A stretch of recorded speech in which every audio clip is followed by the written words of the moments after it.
पालघर जिल्ह्याचे पालकमंत्री सन्माननीय नामदार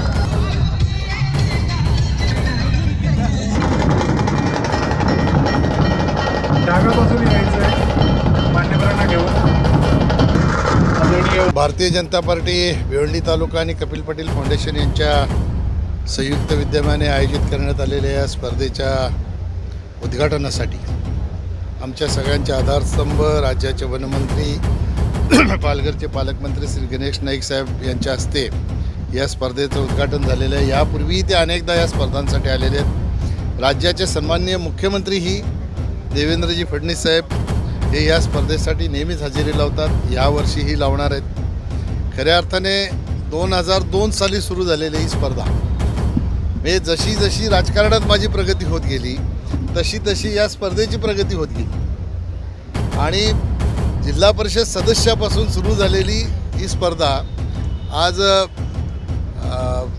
माननीय केंद्रीय राज्यमंत्री या पदापर्यंत ही स्पर्धा पोचलेली आहे। खऱ्या अर्थाने या स्पर्धेचं आयोजन करण्याच्या पाठीमागे पार्श्वभूमी अशी आहे की ग्रामीण भागातल्या आपल्या खेळाडूंना प्रोत्साहन देणं आणि येणाऱ्या काळामध्ये फक्त टेनिसच्या बॉलवर न खेळता आपल्या मुलांनाही ह्या माध्यमातून प्रोत्साहन दिल्यानंतर IPL, कसोटी, वन डे अशा क्रिकेटमध्ये खेळण्याची संधी मिळावी, याच्यासाठी त्यांच्यामध्ये जे गुण आहेत त्या गुणांना वाव देण्यासाठी या स्पर्धेचं आयोजन खऱ्या अर्थाने केलं जाते आणि एक आकर्षण असावं म्हणून प्रत्येक वर्षी या स्पर्धेमध्ये जे बक्षिसं दिली जातात त्या बक्षिसामध्ये वाढ होत गेलेली आहे। मागच्या वर्षी 31 बाईक होत्या, यावर्षी 51 आहेत, 2 कार आहेत, अजून आकर्षक बक्षिसं आहेत।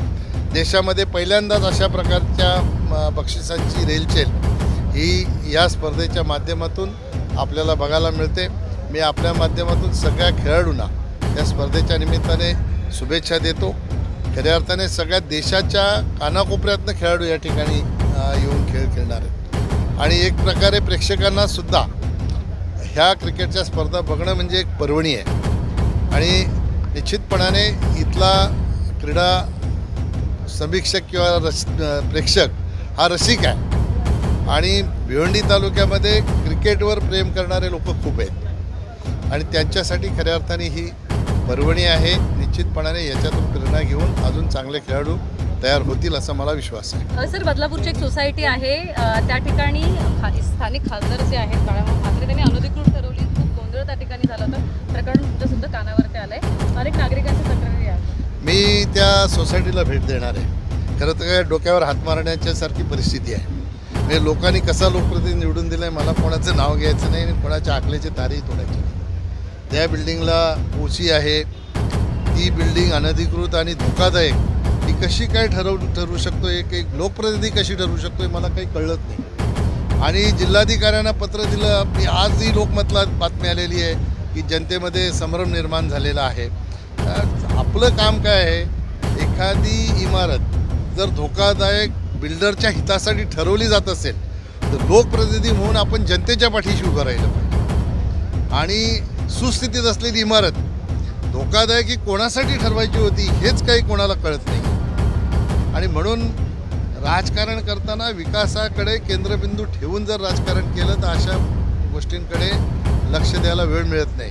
पण यांचं विकासाकडे लक्ष नाही, यांचं लक्षच अशा गोष्टींकडे आहे। इथे जाल तिथं तक्रारी याच्या पलीकडे दुसरं काही केलं नाही हे जनतेच्या आता 7-8 महिन्यातच लक्षात आलेलं आहे। खऱ्या अर्थाने तिथं राहणाऱ्या सोसायटीच्या आपल्या रहिवाशांच्या पाठीशी खंबीरपणाने भारतीय जनता पार्टी उभी राहील। मी स्वतः 1-2 दिवसामध्ये तिथं जाऊन भेट देऊन त्यांना शाश्वत करणार आहे की तुम्हाला काही चिंता करण्याचं कारण नाही, तुमची इमारत सुस्थितीत आहे, त्यामुळे कोणी किती पत्र दिली तरी कोणाच्या पत्राने इमारत धोकादायक ठरत नाही। उगीच जनतेमध्ये भीतीचं वातावरण निर्माण करण्यासाठी काहीतरी हेतूने केलेलं हे कृत्य आहे असं म्हटलं तर चुकीचं ठरणार नाही। टेनिस क्रिकेटला चांगला वाव मिळतोय आणि सिव्हिल क्रिकेटला वाव हे देखील आपला उद्देश आहे। कारण भिवंडी शहरामध्ये असलेलं एक चांगलं स्टेडियम दूर खात आहे। मी अनेक बातम्या बघितल्या। खऱ्या अर्थाने पूर्वी भिवंडी नगरपालिकेने स्वर्गीय माजी आमदार परशुराम धोंडू टावरे साहेब यांच्या नावाने हे स्टेडियम उभं केलं होतं। कारण ठाण्यानंतर कुठल्या शहरात स्टेडियम नव्हतं ते भिवंडी शहरात झालं होतं. आता कल्याणसारख्या मोठ्या महापालिकेमध्ये पण नाही, नवी मुंबईला झालं. अनेक अशा महापालिका आहेत ज्याच्यामध्ये स्टेडियम नाही. ते सांभाळता आलं नाही. त्या वेळच्या स्थानिक लोकप्रतिनिधींनी त्याच्याकडे लक्ष केंद्रित करायला हवं होतं. आणि महत्त्वाचा मुद्दा असा आहे की क्रिकेट क्लब त्या ठिकाणी आहेत, पण त्या क्रिकेट क्लबचे लोकही ग्रामीण भागामध्ये प्रॅक्टिसला यायला लागले, अशी दुरावस्था झाल्यामुळे मी आता राज्याचे वनमंत्री या ठिकाणी आहेत, त्याला निश्चितपणाने ही माहिती देऊन राज्य सरकारकडून काही निधी आपल्याला आणता आला तर निश्चितपणाने आणून परशुराम धोंडू टावरे हे स्टेडियम आहे हे सुस्थितीत आणण्यासाठी आपण प्रयत्न करू.